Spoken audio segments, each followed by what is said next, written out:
লিখেছেন গোপাল দাস, সিঙ্গুর জলাঘাটা, হুগলি থেকে। ওই দেখো বেলা বয়ে যায় এখন, সূর্যের কিরণ কমছে, সূর্য সূর্যাস্তের পথে। কত কাজ আছে, পড়ে ব্যস্ততা ভীষণ।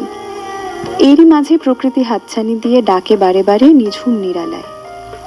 স্বপ্নেরা চেয়ে থাকে মুখের দিকে, তাদের কথা কখন ভাবা হয়ে বাস্তবে। কাছের মানুষেরা সঙ্গ পেতে চাইছে, একটু পেতে চাইছে ভালোবাসা, স্নেহ, মানবিকতা। ওই দেখো বেলা বয়ে যায়, ঝরে পড়ছে গাছের পাতা, শুকনো পাতার মর্ম শব্দ।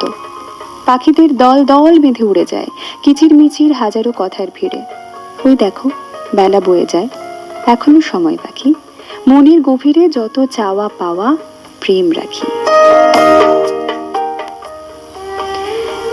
আমাদের এই প্রত্যেক দিনের বিকেল আসা, বিকেল গড়িয়ে যাওয়া, রাত্রি আসা, রাত্রি পুইয়ে যাওয়া এবং আবার ভোর আসা এবং ভোরের আস্তে আস্তে সেটা থেকে আবার অন্ধকারের দিকে যাত্রা, এই যাত্রাটা তো আমাদের চিরন্তন চাকার মতন ঘুরতে থাকে, কিন্তু তবুও আমরা মনের মধ্যে প্রেম ধরে রাখি।